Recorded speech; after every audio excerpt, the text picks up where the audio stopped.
We all love our money-grabbing companies like Rockstar who made horrible remasters, EA who don't even know how to make video games apparently, and Ubisoft who want to bring NFT to games that nobody wants to see.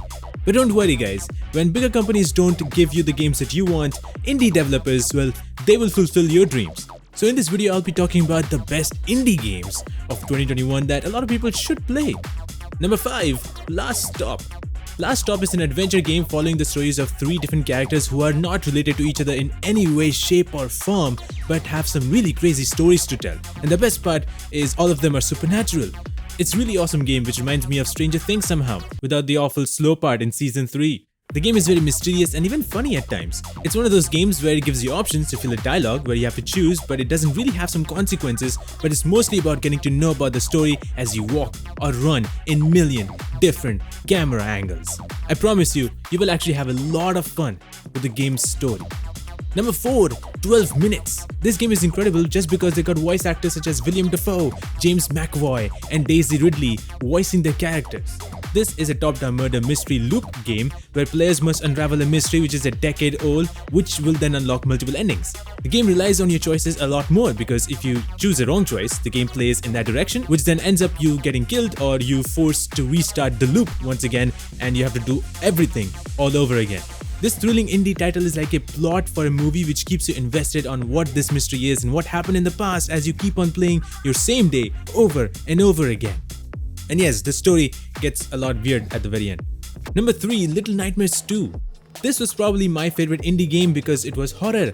Little Nightmares 2 is a prequel to Little Nightmares, and even though you don't necessarily need to play the first game, but having played that gives you just a slight extra edge.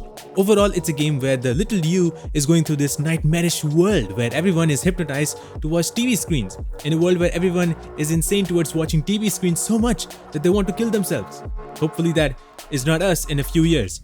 And it's not only people, there's also little creatures and mannequins who also want to kill you. So yes, the whole world wants to kill you.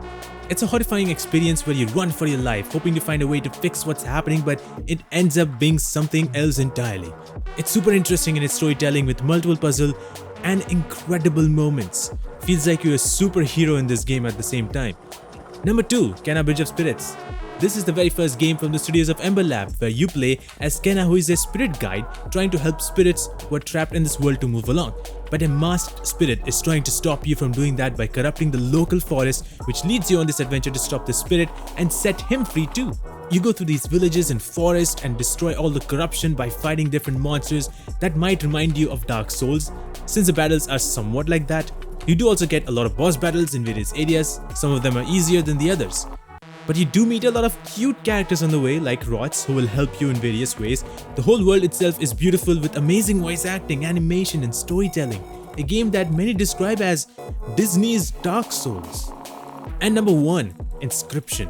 Inscryption on the surface looks like a normal roguelike card boring game, but there is a lot more than what you see. Players need to sacrifice woodland creatures to play bigger and stronger cards.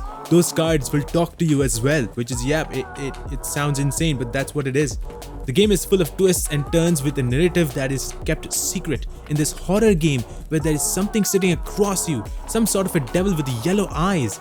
And based on how the story goes, it makes players decide on what cards you want to play next. It is a love story to the digital card game, but there's a lot going on that surprises everybody who tries it and makes this game one, if not the best indie game of 2021.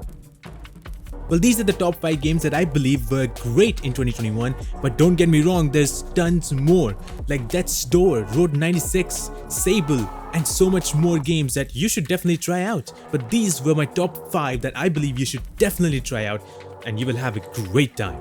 And if you want to know about more indie games that's coming out every single month, well, you can subscribe to this very channel because I do review videos of those very indie games and discussions and more that you might want to take a look at.